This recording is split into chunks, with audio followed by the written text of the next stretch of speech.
Ya pemirsa, terima kasih Anda masih bersama kami dalam Kampus Corner, program studi di 4 pengelolaan perhotelan Udinus. Berikan bimbingan dan pelatihan di Desa Walitelon, Temanggung. Kami juga mengundang Anda pemirsa untuk bergabung bersama kami melalui line telepon 024 3569 73 kali. Baik, kita lanjutkan di perbincangan tadi, seru sekali ya. Nah, ini untuk berarti untuk kenapa sih, apa pentingnya universitas ini memberikan bimbingan, pendampingan untuk desa wisata? Ya, mungkin kami yang pertama kami punya tugas pengabdian masyarakat, Mbak. Kami memang akademisi harus memberikan ilmunya kepada masyarakat. Nah, itu kewajiban kami dan memang kebetulan karena kami prodinya perhotelan, kami lebih tepat masuk ke desa wisata dan ternyata setelah kami terjun banyak desa yang Memang butuh pendampingan, butuh dibina masyarakatnya. Mereka tidak bisa serta-merta begitu saja berdiri sendiri menjadi desa wisata. Memang perlu arahan-arahan dari kami yang lebih tahu. Jadi seperti itu, Mbak, yang terjadi. Dan memang dengan hadirnya kami itu bisa memberikan perkembangan ke desa itu sendiri. Jadi desa yang tadinya tidak ada apa-apanya menjadi tergali potensinya. Masyarakatnya tidak paham menjadi lebih paham. Mereka yang tadinya tidak siap menerima tamu menjadi siap menerima tamu dengan apa yang mereka miliki, begitu. Jadi berarti ada pelatihan juga ya, Bu, ya, untuk penerimaan tamu, untuk komunikasinya seperti apa. Jadi kita berikan pelatihan-pelatihan, tour guide juga pernah ya, Bu Cindy ya. Jadi mereka memang kita arahkan dalam desa itu ya, ada yang jadi tour guide, ada yang jadi ini, jadi ada bagiannya, tugasnya masing-masing. Betul. Jadi di situ dan mereka saling koordinasi dan hasilnya pun itu kalau di Desa Walitelon itu dikelola dalam satu wadah begitu. Jadi tidak di sini lalu diterima sendiri begitu, tidak. Jadi dikelola dalam satu wadah, nanti dibagi rata. Begitu, jadi tetap adil ya. Ya, arahnya sih mereka kita harapkan mendirikan koperasi, Mbak. Jadi untuk homestay itu juga bisa ada pemerataan nanti kalau sudah mulai menerima tamu secara rutin begitu. Ya. Jadi di tahun pandemik ini memang ada hikmahnya juga karena memang kita sebelumnya sudah memberikan beberapa pelatihan. Dari pelatihan itu kita ingin ujikan. Intinya kalau sudah diuji oleh BNSP, artinya berarti kan untuk warga masyarakat ini sudah tersertifikasi. Intinya sudah layak untuk menjamu atau mendatangkan wisatawan untuk pelayanannya. Mungkin dari segi kulinernya juga, dari pramu wisatanya juga, atau guidingnya. Supaya lebih kompeten. Dan itu bukti keseriusan kita mendampingi untuk masyarakat desa.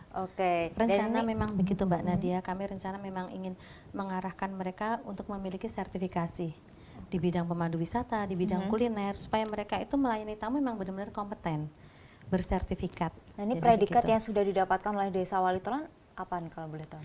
Sementara ini desa wisata berkembang ya, Mbak ya. Desa wisata tahun kemarin berkembang. rintisan, embrio, sekarang berkembang. Jadi harapannya dengan berkembang ini mereka bisa meningkatkan potensinya, menggali. Sebenarnya saya mengembangkan itu tidak hanya di Kampung Dolanan, saya bisa apa lagi. Nah, ini yang sekarang sedang kita bimbing ke sana dan dia sepertinya sudah menemukan jati dirinya ke wayang lidi tadi. Dan tahun depan semoga dia bisa menemukan dirinya lagi. Oh, saya ternyata punya ini juga. Begitu harapannya seperti itu. Jadi tidak murni dari kami, Mbak. Semuanya berangkat dari desa juga. Jadi dari desa, dari pengurus, apa idenya, kreativitasnya apa, dia bisa melihat dirinya mampu di mana itu. Jadi kami itu sebenarnya hanya membantu, mendampingi, mendorong gitu ya, begitu. Mengarahkan. Tidak semuanya full dari kami. Jadi memang dari sana adanya apa, kita mendampingi, mengarahkan seperti Makanya itu. kami mendampingi desa yang benar-benar semangatnya dari masyarakat besar, antusiasnya besar. Kalau desa itu mandek, Mbak, jadi dia tidak punya kreativitas, kami juga susah mendampinginya. Jadi karena semua dari mereka untuk mereka, harapannya seperti itu. Baik, tadi kan predikatnya sudah berkembang ya. Ini ada berapa tahap sih, Bu Cindy? Dari tadi ada embrio, berkembangnya ada berapa tahap, ada apa saja? Jadi memang untuk tahapan desa wisata ini memang yang mencetuskan dari Kemenparekraf.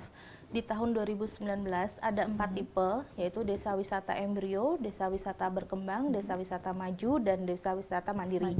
Jadi dari keempat tipe itu memang sudah ada checklistnya sendiri-sendiri yang harus dipenuhi desa. Pada saat menjadi embrio rintisan yang kita sudah laksanakan tahun lalu di 2019, itu masalah legalitas untuk SK, pembentukan SK Podarwis, pengakuan dari kelurahan juga, kecamatan, dan juga sampai SK Dinas Pariwisata Kabupaten Temanggung.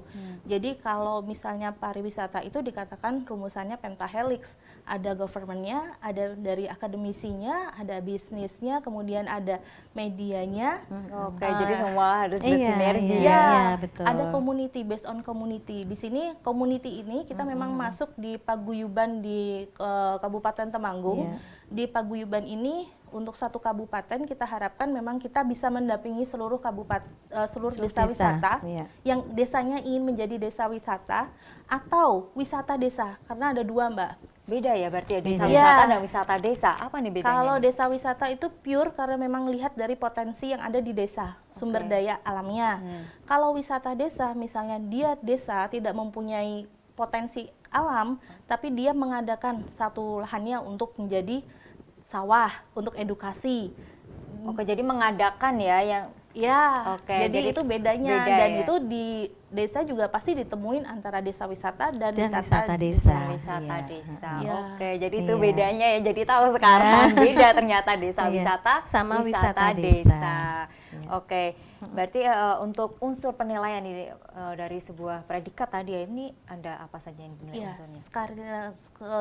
Dari legalitas, kemudian dilihat ada 6 skala yang harus diprioritaskan sebagai kita pembimbing, dan itu sudah kami jalankan mulai dari mapping, kemudian menemukan potensi yang ada. Setelah itu kita juga berusaha untuk komunikasikan dengan desa tentang kearifan lokal dan sadar wisata, semuanya pelayanan sudah kami berikan. Dan di tahun kedua ini kita serius lagi ke homestay. Jadi ada juga sertifikasi untuk homestay juga seperti apa. Itu juga kita seriuskan, karena dulu hanya di embrio kita hanya punya 1 contoh homestay, tapi di berkembang ini kita sudah beberapa homestay. Dan nanti akan disertifikasi juga. Jadi ini di berkembang ini kita memang dari pelatihan yang lalu kita mau sertifikasikan semuanya. Arahnya ke situ. Arahnya kepada SDM yang bersertifikasi, Mbak. Yang kompeten. Iya, kalau kemarin kan hanya menjalankan, sekarang harapannya dia punya legalitas dari BNSP. Dan itu penting juga berarti. Penting ya, juga, ya. Itu pengakuan soalnya, Mbak. Pengakuan bahwa dia kompeten untuk menjalankan tugas itu. Oke. Berarti ini udah jalan tahun kedua ya untuk desa Walitelon. Ini untuk perkembangannya seperti apa nih, Bu Cindy? Udah jalan tahun kedua nih perkembangannya. Perkembangannya untuk Banyak Kampung sekali. Dolanan pertama memang sudah dikenal. Jadi memang sudah beberapa kali mengadakan soft launching hingga kelima. Sebelum pandemik ini bulan Februari itu soft launching terakhir informasinya. Setahun launching lima kali Mbak, softnya. Jadi dari soft launching kelima itu mereka juga sekaligus sebagai promosi dalam arti untuk mengenalkan Kampung Dolanan, mulai dari perlombaan enggrang, perlombaan fashion show, anak-anak, kemudian banyak sekali create yang diciptakan untuk menarik wisatawan di sini. Dan di sini juga sudah ada, kita mau kerjasama juga dengan Arum Jeram, karena potensi di desa alam situ ya. hubungannya dari Sungai Elo itu kelanjutannya dari menghubungkan di desa A dan desa Walitelon. Nah, kita mau kerjasama sebagai desa Walitelon ini sebagai finishingnya dari Arum Jeram. Jadi finishnya di Di desa Walitelon. Ya, kita mau sinergi dengan desa wisata lainnya yang ada di Kabupaten Temanggung, karena kita memang sudah tergabung dalam paguyuban tersebut. Paguyuban tadi ya. Jadi bisa kerjasama dengan banyak desa juga ya. Karena memang pada dasarnya destinasi tidak bisa berdiri sendiri, Mbak. Harus ada pendamping, destinasi pendamping di sekitarnya, sehingga menjadi satu rangkaian paket wisata begitu. Jadi nggak hanya semalam saja berada di desa. Untuk length of stay-nya bisa 3 malam, bahkan 1 minggu. 1 minggu ya, di sana. Merasakan betul di desa itu. Oke. Baik, nanti kita akan lanjutkan setelah jeda berikut ini. Ya pemirsa, jangan kemana-mana, Kampus Corner akan segera kembali untuk Anda sesaat lagi.